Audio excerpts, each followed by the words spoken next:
En prenant maintes précautions, je lui explique que selon moi, la démarche de l'artiste ne peut se concevoir sans une exigence éthique rigoureuse. Long silence. Ce que vous dites est juste, mais les valeurs morales ne sont pas accessibles et on ne peut pas les définir. Pour les définir, il faudrait prononcer un jugement de valeur, ce qui ne se peut.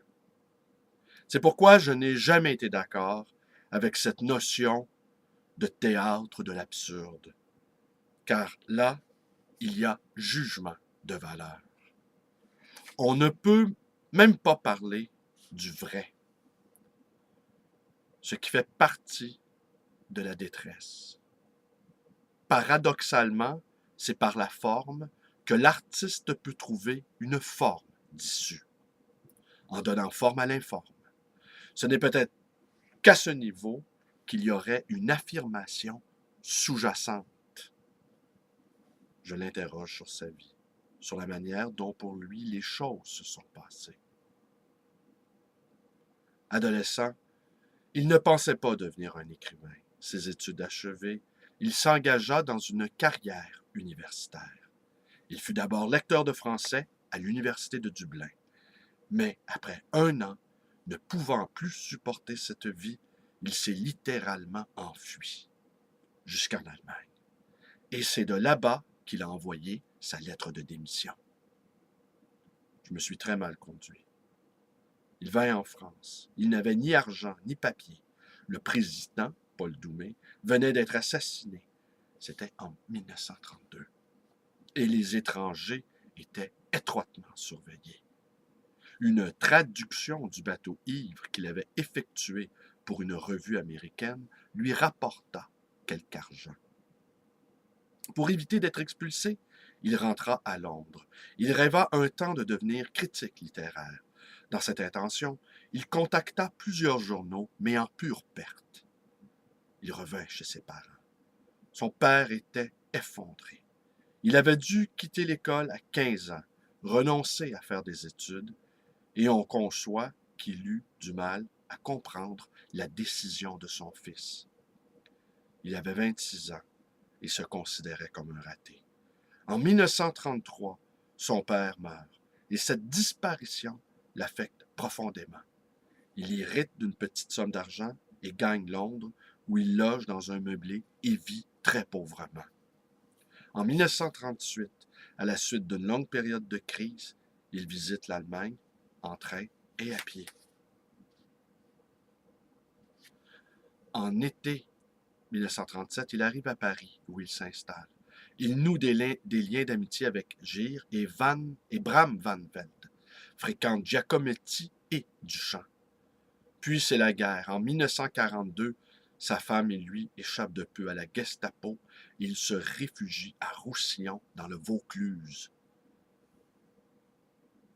En 1945, il se rend à Dublin pour voir sa mère. Puis, il passe quelques mois à Saint-Lô en qualité de magasinier et d'interprète au sein d'un hôpital mis en place par la Croix-Rouge irlandaise.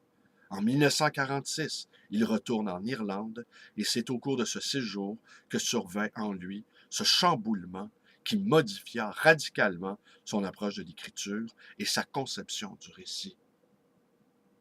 Cette prise de conscience fut-elle progressive ou fulgurante?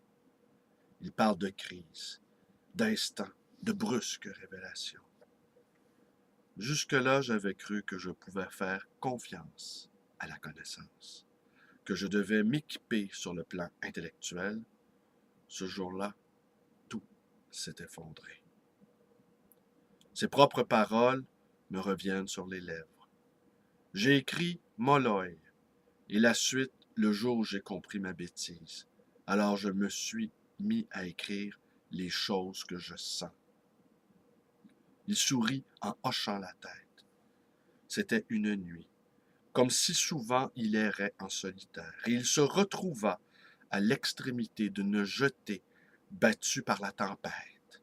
Ce fut alors que tout parut se mettre en place. Des années de doute, de recherche, d'interrogation, d'échecs. Quelques jours plus tard, il aurait 40 ans. Prirent soudain un sens, et la vision de ce qu'il lui faudrait accomplir s'imposa comme une évidence. J'entrevis le monde que je devais créer pour pouvoir respirer.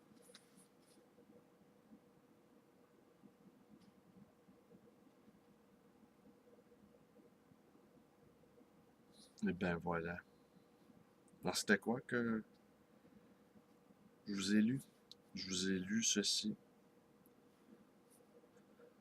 Charles Juliet, rencontre avec Samuel